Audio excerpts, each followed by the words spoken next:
Hola, ¿qué tal? Bienvenidas y bienvenidos a Fuera del Cuadro. Yo soy Marta Rodríguez, estoy muy emocionada de continuar este espacio que busca ir más allá de los discursos formales, donde queremos platicar, reír, reflexionar y conectar desde un punto de vista más personal. Este es un espacio que nace de la necesidad de hablar de lo que normalmente no decimos, para escuchar lo que muchas veces callamos y para mirar la vida y los retos con otros ojos. Aquí no hay poses ni discursos vacíos, solo conversaciones reales. Gracias por sumarte a este camino conmigo. Y si nos salimos tantito del cuadro, hoy tenemos el privilegio de compartir micrófonos con una mujer que ha dedicado su vida a acompañar, a escuchar y a tender puentes hacia la esperanza. Ella es Ceci Martínez, licenciada en Psicología y directora del Centro de Integración Juvenil. El día de hoy, en este mundo donde muchas veces corremos sin detenernos a mirar a quienes tenemos de cerca, Cecilia nos recuerda la importancia de la empatía, de entender las historias que hay detrás de cada persona y de abrir un camino de apoyo para quienes lo necesitan. Hoy vamos a hablar de juventud, de adicciones y de salud.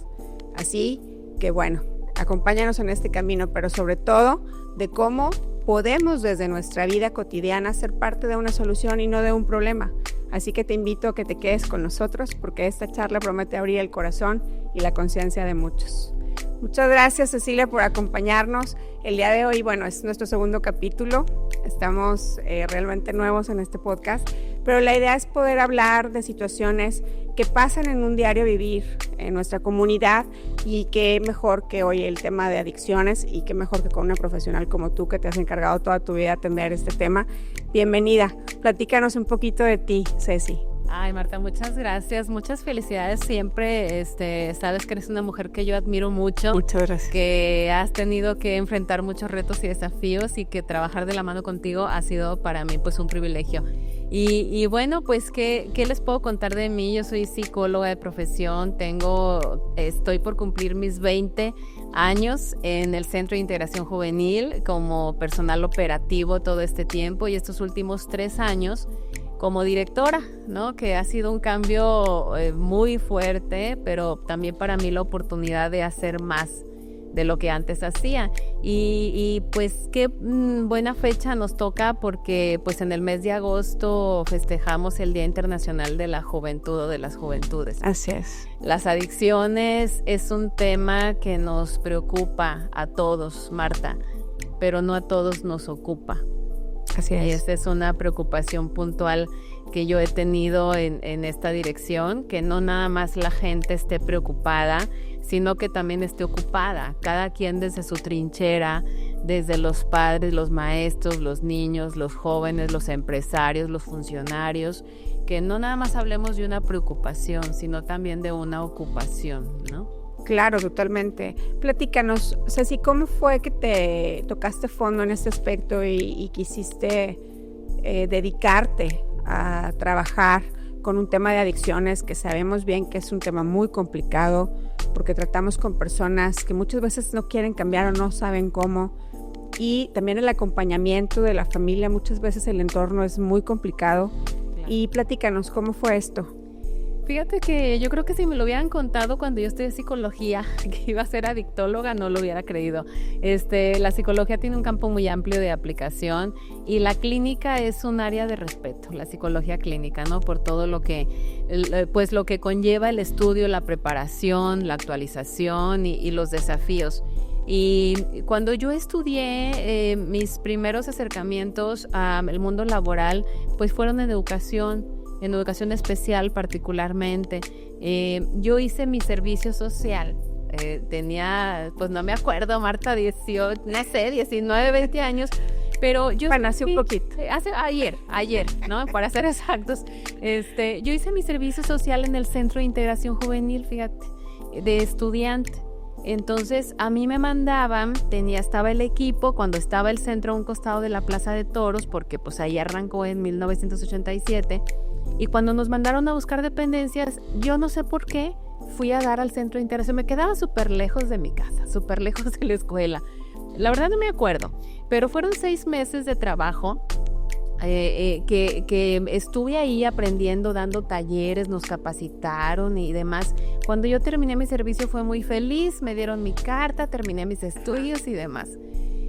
Pasaron yo creo que 5 años después en el que se abre, yo estaba trabajando en educación especial, se abre una vacante que me invita mi amigo y compañero de maestría, Rafa Mora, exdirector del Centro de Integración, y que desde entonces él fue personal operativo del SIG, me dice, oye, pues hay una vacante en el centro de Lerdo.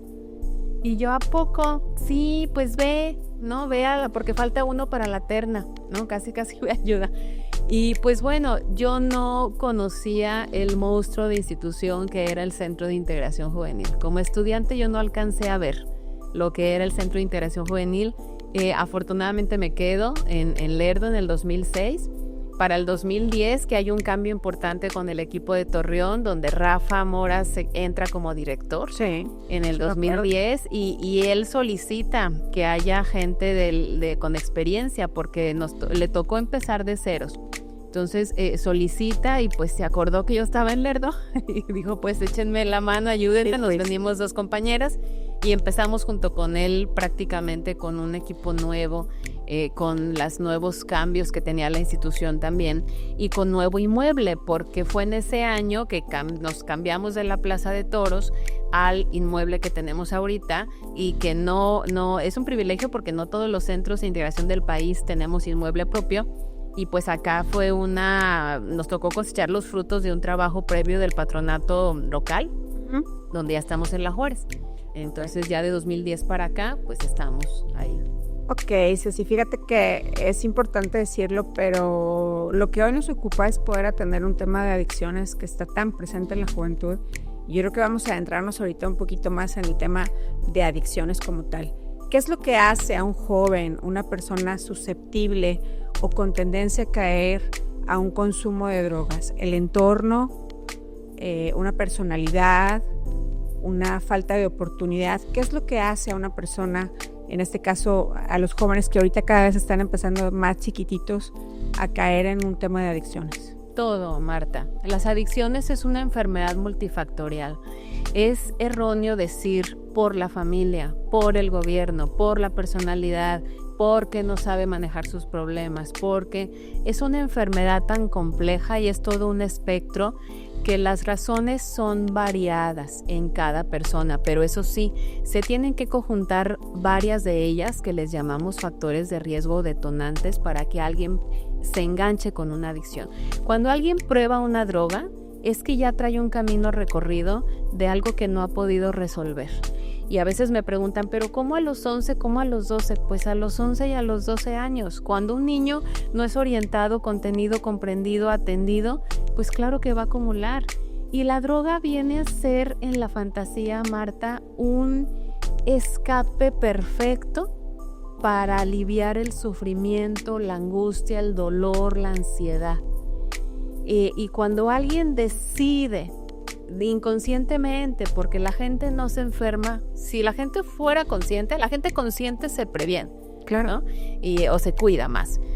Pero cuando hay una decisión así, hay una inconsciencia de todo lo que me va a generar. Y es importante decir, Marta, no toda la gente que prueba drogas se va a hacer adicta. No toda la gente. Tenemos esa falsa creencia, ¿no? Que desde la primera toma ya te quedas enganchada. Hay algunas drogas que son tan peligrosas que así es, desde el primer consumo ya va a ser una adicción, pero no lo podemos generalizar. Pero es tan peligroso esto que no podemos decir, bueno, pues voy a probar a lo mejor y a lo mejor no me hago adicto. Pues no, porque la línea es muy delgada y el organismo, la personalidad es muy distinto. Entonces, ¿quién se va a hacer adicto? Pues quien tenga una multifactorialidad en sus situaciones de riesgo. Puede ser que las tenga cerca, puede ser que tenga amistades consumidoras, puede ser que tenga una personalidad de retraimiento, de baja capacidad de reflexión, de habilidades socioemocionales, puede ser quien tenga familiares con consumo, pero hay personas que se drogan que no tienen familiares con consumo, claro, ¿no? Sí, no. Entonces hay muchas circunstancias que llevan a alguien a desarrollar la adicción. ¿Cuáles son las red flags que nosotros como padres o como sociedad o como familia para poder detectar a un chico o una chica que está empezando a consumir? Muchas, y a mí me preocupa luego que no las veamos como papás, porque los primeros que nos ayudan a detectar estos problemas, Marta, son los maestros. ¿Puedes creer que a veces en México una estadística general que tenemos es que pueden pasar hasta 4 años para que la familia se dé cuenta? Sí, claro. Que su hijo está consumiendo, o a veces más. En el centro cuando llegan y los papás dicen, es la primera vez porque lo caché, porque vi esto, aquello, vi un mensaje. Cuando llegan al centro y dicen en la primera vez, nosotros sabemos que nunca es la primera vez, ¿no? Y las banderas rojas son muchísimas y que los papás tenemos que aprender a no dejar pasar. Cambios de conducta abruptos, ¿no? Que de repente le gustaba un deporte y ya no quiere ir. Cambios en el estado de ánimo y que son diferentes a la adolescencia normal, porque sí, claro, todos estos se dan en la adolescencia. Tenemos jóvenes universitarios y personas adultas que se enganchan de acuerdo a esa etapa de la vida. Cuando encontramos en algún lugar del cuarto de la mochila cualquier parafernalia, encendedores, manzanas, heater, pipas, papel arroz, papel periódico, cualquier artefacto que el chavo dice es que no es mío, nunca es cierto. Es que se lo guardé mi amigo, nunca es cierto. Sí, claro. Todo eso, cuando se gastan dinero y sin justificar, cuando se aíslan, cuando cierran la puerta, cuando los amigos empiezan a darse cuenta que algo está distinto, cuando no hay un buen apego escolar. Aquí en la región, los que más se drogan, Marta, son los que no terminan secundaria y no terminan bachillerato. Sí, claro, pues estamos viendo nosotros aquí en Justicia Cívica con el área de detenidos que están ingresando ahorita a un tema de preparatoria abierta. Exacto, entonces esos son las señales como que más tendríamos que ver. La escuela no es negociable en la vida de los hijos. Los papás responsables tenemos que hacer cualquier estrategia para que nuestros hijos tengan un buen apego escolar. Sin embargo, yo creo que tenemos una creencia que realmente como en un sector más popular están más propensos a un tema de consumo de drogas. Y la verdad es que no. Es un mito. Es totalmente. Es un mito.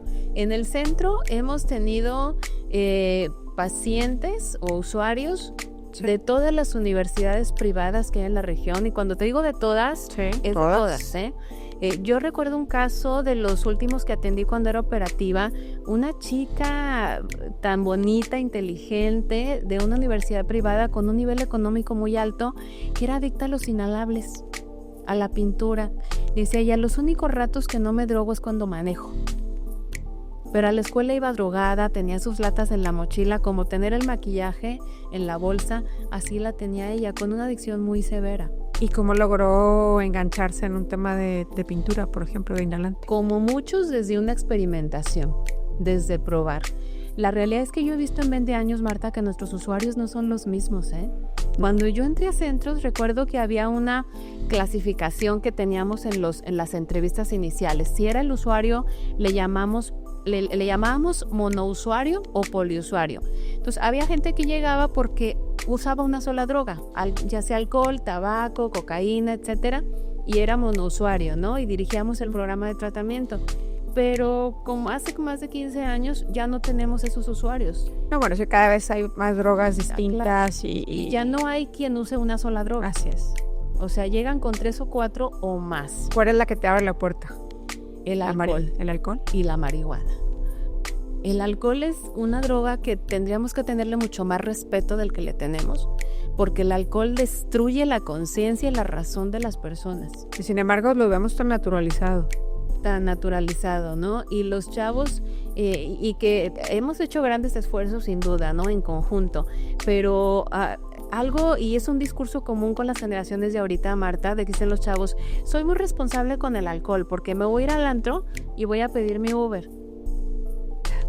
Pero eso no es una seguridad. O sea, van con la idea de que se van a poner hasta atrás y no sabemos si a la salida van a ir a tener relaciones sexuales de riesgo, van a terminar, lo vimos en una nota recientemente, una chica internada por congestión alcohólica, hace un mes una chica que falleció broncoaspirada por congestión alcohólica. Sí, claro. Las amigas la llevaron a su casa, la dejaron borrachísima, amaneció muerta. Entonces, los chavos Y no podemos responsabilizar 100% porque los adultos pueden decir, los chavos están desenfrenados. ¿Y dónde estamos nosotros? Sí, claro, como papás. Para decirles que sí, que no y para decirles cuánto. No para prohibir o satanizar, porque tampoco... Pero luego fíjate qué línea tan delgadita, porque luego si aprietas de más, eres un papá demasiado impositivo y no los dejas hacer y le estás coartando su libertad, Sí. todo el rollo ese que traen. Sí. Y si eres demasiado suelto, pues también. Entonces tiene que haber como una estira y afloja en ese aspecto que es difícil como poder saber cuál es la medida exacta, hasta qué punto los dejas y hasta qué punto puedes a lo mejor darles más libertades en ciertas cosas, porque hoy en día pues hay muchos chavos que son las 5 de la mañana y el papá y la mamá ni enterados andan donde están. Donde están, claro. Fíjate que yo he sido señalada, pues a veces cuando digo como ciertas cosas. Una de ellas es que siempre que yo tengo oportunidad de platicar con padres y madres de familia, y ahora que soy mamá también de adolescente, yo desde hace muchos años les he dicho a los padres, nuestros hijos a partir de los 12 años debemos de hacerle antidoping una vez al año, desde los 12 hasta que se vayan de tu casa. ¿Presente síntomas o no? ¿Presentes síntomas o no? Nunca lo hice con los grandes. Pero me dicen, ¿pero por qué? Pero es que se va a ofender, se va a sentir, se va... ¿Por qué? Sí. O sea, ¿no los llevas al médico una vez al año? A ver cómo andan. ¿Y no les sacas sus exámenes de laboratorio que te dicen? ¿Por qué no vamos a ser responsables? Claro. Y entonces un antidoping al año, que es lo más sencillo del mundo, una muestra de orina no requiere nada, 7 sustancias en el organismo, ¿estás limpio? Perfecto, le seguimos con las reglas y normas de la casa.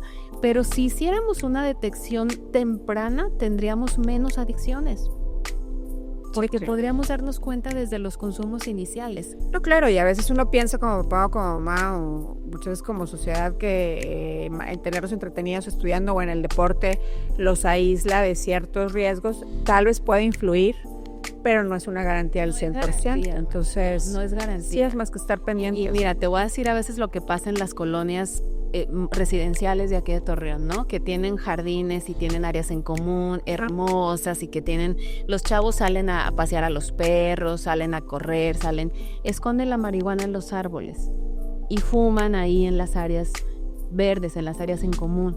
Así como lo puede hacer alguien de las colonias populares. Sí, lo hacen en las las residenciales también. Acá en las zonas residenciales nosotros sabemos que por redes sociales, por internet les llevan la droga a la casa y los papás no se dan cuenta o no quieren ver, porque a los papás nos duelen cuando los hijos están mal. Sí, claro, yo creo que es una realidad dura, ¿no? Es como vivir una especie de duelo de aceptación cuando ya estás metido en ese problema, me imagino. Y yo creo, Marta, que también algo que tenemos que saber como comunidad es que la adicción es una enfermedad. Si fuera cáncer, ¿qué harías tú por tu hijo? Todo. Absolutamente todo. Todo. Te informas, lees y te dicen que le reces a no sé qué, que te pares de cabeza, haces todo. Entonces, la adicción es una enfermedad donde esa debiera ser la respuesta de la familia. ¿Qué hay que hacer? Todo. Trabájate tú también como familia, porque la familia se enferma y sufre. Yo he visto familias totalmente destruidas. Y los que no consumen, alrededor de... No, claro, es que el entorno se vuelve complicado. Así es. Entonces, la adicción es una enfermedad y no es una enfermedad terminal. Es una enfermedad que se trata y se controla. No hemos encontrado en el mundo todavía una cura. Se está investigando una vacuna. Qué interesante eso, ojalá. Pero mientras llegamos a esas épocas, es una enfermedad que se trata, se controla, la hacemos en equipo, las familias no están solas, no podemos estar aislando a los usuarios en lugares para no verlos. ¿Por cuánto tiempo? ¿1 año, 6 meses? Y luego vas y los sacas y otra vez, son ciclos que nunca se terminan. Y aparte es una situación horrible, que la pudieras ver hasta como discriminativa, pero también pudiera ser que si, o sea, por ejemplo, me tocó verlo en Estados Unidos y en Canadá, los tienen, bueno, en Canadá los tienen en un sector. Hay calles, 2, 3 cuadras, donde están todos ubicados los fentanyl men, famosos de los videos que sí son reales. Sí. Y es deprimente, es literal una serie de terror. Y siento yo que ese ambiente aparte no les ayuda, o sea, menos. Están todos ahí tirados, viviendo en la calle en una situación de verdad muy, muy complicada. Y hay gente que se acerca a ayudarles ahí, pero realmente no desconozco hasta qué punto pueden intervenir como para ayudarlos. Pero siento que ya es como una generación perdida. Y eso es muy difícil decirlo. Porque imagínate, o sea, ¿cómo sacas a esa gente adelante? ¿Cómo le haces? Marta, es que duele, pero la persona adicta nunca deja de ser persona. Y hay personas que no se van a recuperar, pero que sí les podemos dar otra calidad de vida. Son programas que en México Centros lo tenemos desde hace mucho con la clínica de metadona. Son programas de reducción de riesgos. La persona adicta nunca deja de ser persona. Y aún en su adicción hay programas para hacerlo menos dañino difícil. Por ejemplo, los usuarios de heroína, ¿no? Sí. O cualquier droga inyectable que no es lo Bueno, la heroína tuvo como su boom en una etapa pasada. Ahorita, hoy en día es el cristal, ¿no? El cristal y de las inyectables, pues, ¿no? Que me refería que es una droga que aparte de todo lo que conlleva, pues estamos hablando también de riesgo de VIH, de hepatitis C, que es otra dimensión en el sector salud. Entonces, si alguien se va a drogar, que se drogue de manera segura y que también es algo que brinca para la sociedad. Y yo siempre lo he dicho, tengo 20 años de adictóloga, Marta, y nunca he terminado de entender lo que sufre una persona que se droga. Nadie lo vamos a entender, pero la adicción tiene diferentes fases. A mí a veces cuando llegan y me preguntan, es que hubo un homicidio, es que hubo un acto de violencia, es que hubo los chicos adolescentes que están en riñas y peleas y demás. Les digo sí, y hay drogas atrás, pero cuando la adicción se cronifica, salen las notas periodísticas. Es una adicción crónica. Antes de que se cronifique hay un camino. Y cuando la gente no se compromete a avanzar a ese camino, a ayudarlas en su tratamiento, a llevarlas al centro, puedes creer que llegan adolescentes y dicen, quiero venir, pero nadie me puede traer. Sí, claro. Y la semana pasada atendí una información y me decía una vecina, llegó una chica con una vecina, ella es mi vecinita, tiene 15 años, entonces no la pueden traer, pero yo la quiero apoyar, yo no la puedo recibir. Claro, viven los jóvenes solos, ¿no? Hoy estamos los adultos tan ocupados trabajando y en las responsabilidades que viven solos. ¿Qué pasa 6 meses después, 1 año después? Va a salir en una nota. Entonces, hay mucho que hacer y tenemos que saber que no tenemos que esperarnos a que las adicciones se cronifiquen o sean tan graves que ya generen secuencias que brincan al ámbito de justicia, que es otro tema, ¿no? Fíjate, el otro día estaba hablando con algunos chavos, estaban platicando de una droga nueva que yo no había escuchado, unas pastillitas rosas que les dicen Tutsi. ¿Existe aquí en el medio? ¿Los chavos lo están consumiendo o no? No tenemos registros. ¿O es un mito? Todavía, no tenemos registros. Igual seguimos, ya vamos en agosto y seguimos en estadística 0 de fentanilo, que fue el compromiso que hicimos nosotros todo 2025, prevenir lo suficiente para que no tuviéramos esta circunstancia. Pero tenemos, Marta, 1,200 nuevas drogas psicoactivas sintéticas derivadas de la cannabis. ¿Qué es lo que provoca realmente la sensación del fentanilo en ese sentido? Porque digo, a mí que me tocó verlos en el extranjero, como te comentaba, están totalmente doblados, no tienen movilidad. No, para mí me resulta muy difícil entender qué sensación de bienestar te puede provocar eso. Sin embargo, bueno, lo desconozco. Por eso te lo pregunto. El fentanilo es un derivado del opio que se utiliza, el uso médico que se tiene del fentanilo es para cirugías mayores. Okay. Para poder adormecimiento y hacer cirugías que implican mucho dolor, ¿verdad? Que son insoportables. ¿El fentanilo salió del grupo médico? El fentanilo es un derivado del opio que se había utilizado o se descubrió pues para utilizarlo con fines terapéuticos. Es un anestésico. Okay. En este país solamente los subespecialistas lo pueden administrar, anestesiólogos o urgenciólogos. O sea, son los únicos que tienen. Y eso no lo sabemos nosotros. Entonces, el fentanilo es una sustancia que tiene ese efecto en el cuerpo, pero estos últimos años que se utiliza en el mercado negro, o sea, ya con estos fines de intoxicación. Sí, claro, y sin una cantidad y nada. Y es tal cual, digo, las que hemos tenido hijos que nos dan la morfina o el anestésico, Sí. imagínate estar bajo los efectos de una anestesia y andar en la calle. No. Eso es lo que pasa, ¿no? Eso es lo que pasa con la gente. O sea, están anestesiados, totalmente contracturados, fuera de razón, sin capacidad de reflejos, dejan de comer, dejan de dormir y no son funcionales. Y como todas las drogas que existen en el mundo, cuando se administran y se distribuyen por torrente sanguíneo, todas van a impactar en sistema nervioso central. Entonces, el cerebro tiene una resistencia maravillosa, pero cuando hay reforzador, este cortocircuito, poco a poco el cerebro ya no va a responder. Te derivan enfermedades mentales. Al final, todo va a derivar en enfermedades mentales.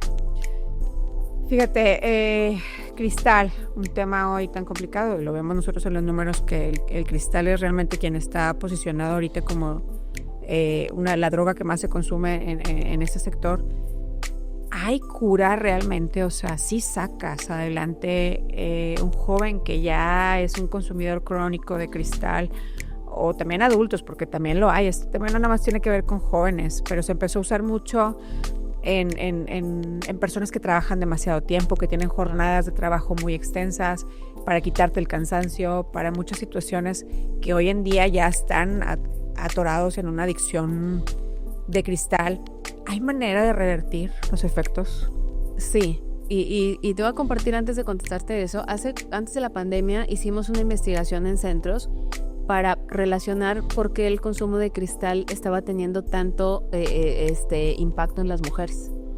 Porque el cristal es una metanfetamina. Ajá. Y es una droga que inhibe el apetito. Pero Pues lo traían de moda para adelgazar. Sí, lo escuché. Porque las anfetaminas son medicamentos que de manera controlada se utilizan para tratamientos para bajar de peso, ¿no? Pero aparte de eso, que fue uno de los ganchos para las mujeres, era el tema del burnout del ama de casa. El cansancio. Pues es que el ser ama de casa es el peor trabajo del mundo. Y no pagado, ¿eh? Y no pagado. Entonces, las amas de casa empezaban a ser más activas con la droga, con el cristal. Y bueno, todo lo Increíble lo que me estás diciendo, nunca lo hubiera imaginado. Sí, entre el cristal, el tabaco y la cocaína, nuestras amas de casa están en riesgo. Muchas como nosotras que trabajamos y que salimos. Que no te da ni tiempo, que llegas muerta a la casa y todavía. Sí, pero que decimos el trabajo, mi trabajo es en la casa, el otro es donde me desarrollo. Prefiero mil veces estar en el trabajo que estar encerrada 24/7. Me vuelvo loca. Entonces, ante tu pregunta, si la adicción al cristal, y yo te diría en general, la adicción a cualquier droga se cura. En México estamos hablando de que es una enfermedad que se trata y se controla. ¿Por qué no podemos decir cura? Porque es una enfermedad que tiene un alto índice de recaídas. De cada 10 personas que se adhieren a algún programa, 6 quizás van a recaer, pero el que recaiga no quiere decir que no van a poder salir, porque la estadística nos dice que hasta el 8º tratamiento quizás alcancen el control. Tal cual, vamos a hablar de una gastritis, de una tifoidea, que dice el doctor, ahí está el bicho, pero si comes en la calle, si comes enchiladas, se te va a reactivar, pero puedes vivir con él. O la diabetes, ahí está, pero sigue tu programa y te vas a morir de otra cosa, o no te van a amputar las piernas, ¿me explico? Sí, claro, no vas a tener problemas. La adicción es una enfermedad que se trata y se controla. Ya hemos tenido casos de éxito. Mira, ahora hace como 3 meses me habla una expaciente. Ceci, estoy estudiando mi carrera de administración y tengo que hacer prácticas. ¿Puedo estar ahí a recepción? Claro, Tania, claro que sí, con mucho gusto. Una señora que en noviembre del año pasado su hija le dio su reconocimiento por 2 años de abstinencia. Entonces está estudiando, está emprendiendo, fue a hacer prácticas con nosotros y su lucha sigue siendo, cuando a la persona adicta se le olvida que está en recuperación, va a recaer. Pero tenemos casos de éxito donde independientemente de la droga, se van a controlar? Fíjate, te voy a preguntar algo que he escuchado muchísimo y me preocupó porque hablaban mucho del sector médico. Claro. Que hay mucha parte del sector médico que utiliza drogas precisamente por las extensas horas de trabajo, por el cansancio, porque tienen que estar cuerdos siempre 24/7, operaciones que te llevan a veces 12, 14 horas, situaciones de esas que los doctores no soportan, somos humanos. Y me retumbó ese tema. Yo tengo una hija estudiando medicina y yo dije, sentí pánico en ese aspecto. Yo trato de siempre estar muy pendiente y esas situaciones, sin embargo, pues bueno, esa situación me la comentaron y sentí pues sí, como la inquietud o la ansiedad de decir, sí, o sea, no puedes saber en manos de quién estás muchas veces. Y es que sabes que medicina, que es un foco y es una población vulnerable, pero otros trabajos también, Marta, que es humanamente imposible, ¿no? Los artistas, los traileros, los que trabajan en jornada nocturna. Nosotros con los traileros, con las cuestiones de antidoping, inmediatamente luego salen los operadores de transporte es común. Claro, es que es un desafío. Y lo más triste y lo más temerario es que cuando vas en la carretera los ves pasar. Sí. El tramo de Saltillo a Monterrey, en la carretera esa donde van por el medio, que van vueltos locos, sientes pavor. Sí. Sientes pavor de ir manejando porque te das cuenta que pues vienen con la adrenalina al 1000. Cierto, y te digo, de quién es una corresponsable, yo siempre lo he dicho, ¿no? O sea, hablar de estas cosas no es exclusivo de una comunidad, de una incluso de los gobiernos también, o sea, no se pueden solos, es una corresponsabilidad.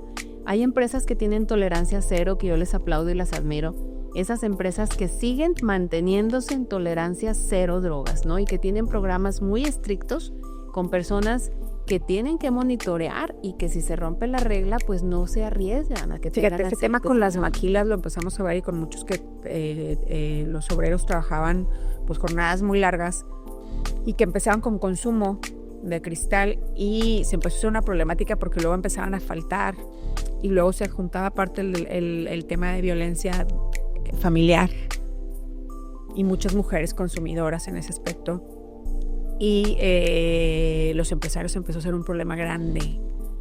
Sin embargo, ya era algo con lo que no podían luchar. Entonces ya era como un tema de ir mediando ahí la situación entre la gente que trabaja estas jornadas tan extensas de trabajo.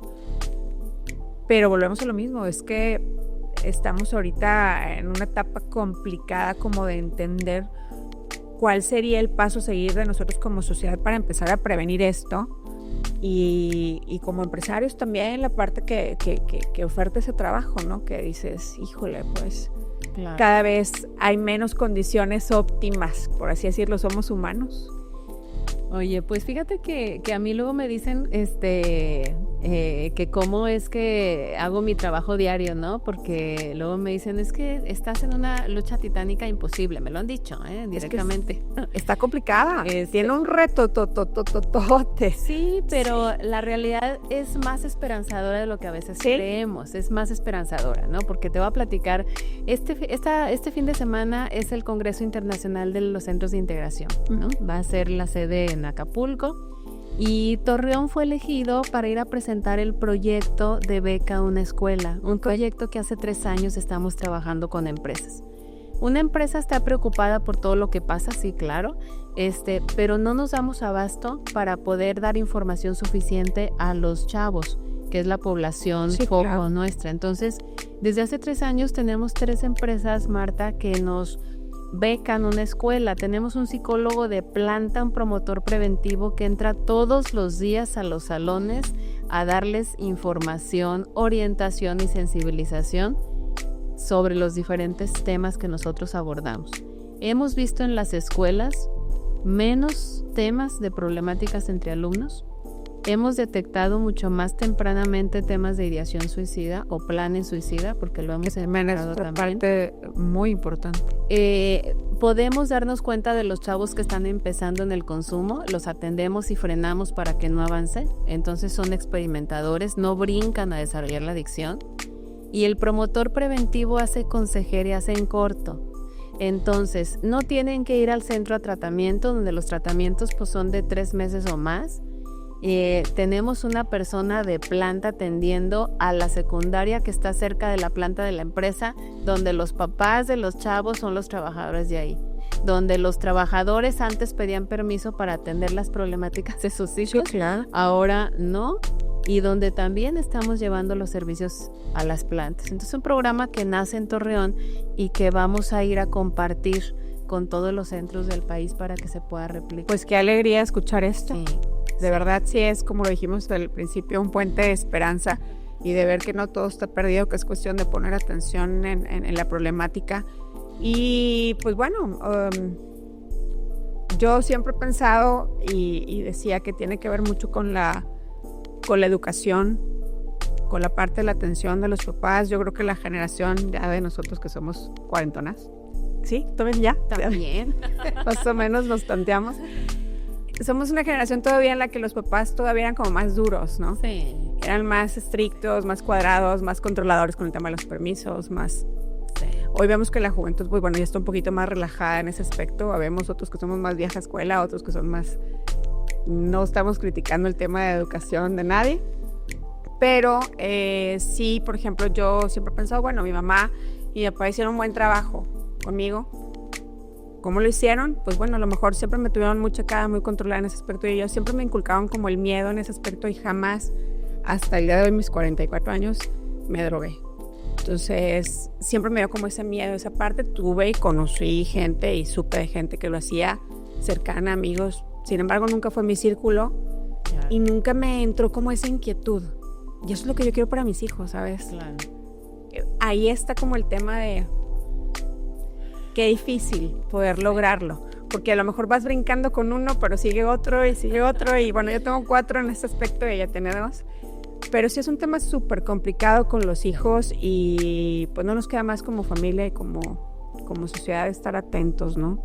Pero fíjate, Marta, que si los papás somos así como tú, firmes con esa convicción del tipo de vida que le quiero dejar a mis hijos, eso es un factor muy grande de protección, porque para nuestros hijos esta época es muy difícil.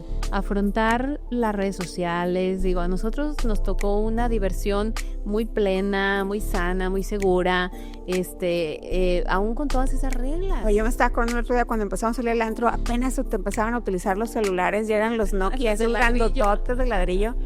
Y luego después eran entre más chiquitos, más wow, que eran los que se de tapita de los Sony Ericsson.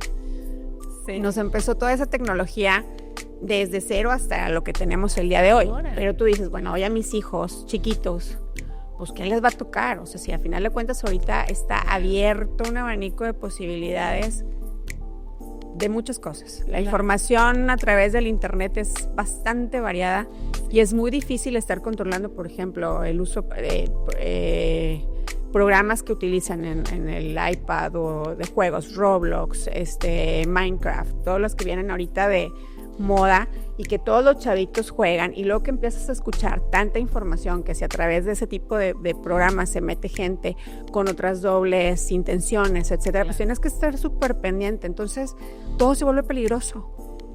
Claro. Y todo se vuelve una oportunidad tanto para cosas negativas como para positivas. Entonces sí está bien complicado hoy el reto de papás, claro, traer niños al mundo y de llevarlos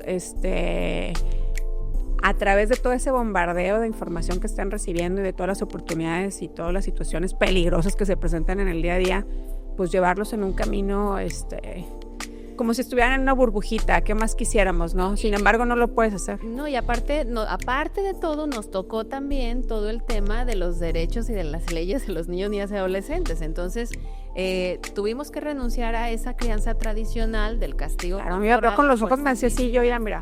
Sí, no, cuadrada. No, ahora, sí. Antes era... Hoy no. Corre antes de que te alcance. ¿Qué me ves así? En el cinto, sí. Sí. Pero nos tocó una transición que hace más difícil el paternaje, porque renunciamos a eso, sí, de acuerdo, pero luego nadie nos ha dicho entonces que sí o cómo sí. Y hay dos cosas que ahorita con lo que dices creo que son fundamentales para tener la certeza que lo estamos haciendo bien. Los papás ya no podemos ser tajantes de prohibir. Sí. Sí debemos de tener cosas no negociables, pero el mayor reto que yo lo veo como mamá y lo veo como con tanta gente que hemos apoyado en el centro, es cómo tener la certeza que mi hijo va a tener pensamiento crítico a la hora de tomar una decisión. ¿Cómo tener la certeza que mi hijo me va a buscar cuando tenga un problema? Ya sé. O sea, soy la persona segura para cuando él la riegue, ¿me lo pueda decir? Yo creo que no tengas miedo, porque luego los haces mentirosos cuando te vuelves tan complicado, de que no te pueden platicar nada, de que eres tan exigente, tan cuadrado, pues los hijos siguen haciendo la vida y los haces mentirosos, te empiezan a mentir. ¿Y a quién van a buscar? Si no te buscan a ti, ¿a quién van a buscar? Y esa persona que busquen, ¿qué les va a sugerir? O sea, eso no se puede. Entonces, soy la persona segura, que yo tener la certeza de que soy la persona segura. Y la otra es que los valores que yo estoy instalando en mis hijos tienen que ser a través de la congruencia. Porque los hijos ahora cuestionan el estilo de vida de los padres. Claro. ¿Por qué tú sí, yo no? Entonces, si yo les hablo del amor, si les hablo del respeto, si les hablo de la honestidad, tengo que ser congruente. No, ahorita son las 3 cosas que creo que es más desafiante para nosotros. Sí, claro, no tenemos una tarea fácil los que decidimos traer hijos al mundo, y también los que no decidieron traer hijos al mundo, también que se ocupen de los demás, porque también es parte ahorita de tu hermano, de tu tío, de tu primo, etcétera, de ser empático en esa etapa. Y más ahora en pleno 2025, donde hay tanta información y tanta manera en la que te puede llegar o puede ser fácil conseguir la droga. A lo mejor antes era muy difícil, porque tenías que meterte en ciertos puntos, ciertas colonias, era complicado. Pero ahorita pues lo acabas de decir, o sea, hasta en internet la puedes comprar, te la hacen llegar a tu casa, imagínense eso. Sí, claro, cierto. Y lo que dices yo creo que también es bien importante. Sí hay una parte muy esperanzadora, Marta, para el tema de las adicciones, muy esperanzadora. La colaboración, la sinergia, el voluntariado. Nosotros valoramos mucho cuando la gente quiere participar. El 60% de las cosas que logramos en los centros a nivel nacional es gracias a voluntarios, que son chavos que quieren hacer el cambio, que quieren hacer la diferencia. Cuando desarticulemos la idea que tenemos los adultos que no hay nada que hacer o que la adicción es imposible, casi titánica, creo que nos va a ir mejor. Y cuando también podamos aterrizar que la prevención la tenemos que hacer como parte del estilo de vida y no esperarnos a tener un problema para actuar, creo que eso también nos va a ayudar a hacer el cambio. Invertir en la prevención es mucho más barato en costo-beneficio y tenemos resultados más a largo plazo. Pero como no se ve de manera inmediata, ese es todavía el picar piedra que estamos haciendo. Pero esa es la estrategia para reducir las adicciones. Eso es lo más ingrato, ¿no? Que muchas veces, como no tenemos la idea del problema, pensamos que invertir en la prevención no vale la pena porque no se ve. Sin embargo, bueno, pues ahí es donde está la clave y el punto específico o el hilo negro en donde tenemos que trabajar. Torreón, ya lo habíamos comentado alguna vez, tuvo una situación muy compleja de violencia, y que a partir de eso Torreón se puso las pilas, sociedad y gobierno, en trabajar juntos en una colaboración precisamente de prevención. Y es hasta hoy el modelo que prevalece. Sin embargo, pues bueno, es una tarea de todos los días. Y como lo decías tú, un tema de adicciones no tiene la culpa específicamente a alguien, sino en estar ocupados en nuestros hijos, ¿no? Si cada uno estuviéramos ocupados en ese tema, yo creo que tendríamos muchísimo menos incidencia. Claro, y generar sentido de comunidad, ¿no? Mira, la semana pasada fui a una reunión y me saludó una persona y me dice, ¿y yo de dónde te conozco? Dijo, hace como 10 años iba a los talleres de cómo poner límites para niños de preescolar. Dijo, y me marcó en mi vida, con mi crianza, con mis hijos, híjole, hace 10 años, ¿no? Pero gracias a eso, ella tuvo una dirección, y gracias a eso, no tenemos a sus hijos en tratamiento. Sí, claro. Entonces, cuando podamos ver y saber que todos podemos hacer, no nada más sentir, hacer, y yo siempre lo he dicho y lo voy a volver a decir, el tratamiento de las adicciones es una necesidad que la tenemos que hacer, pero no es la solución al problema de las adicciones. La solución es lo que hacemos todos los días. Prevenir, aprender, pensar. Que no la pruebe, que no esté en ese... Que la piensen 2 veces, o 3 o 4, ¿no?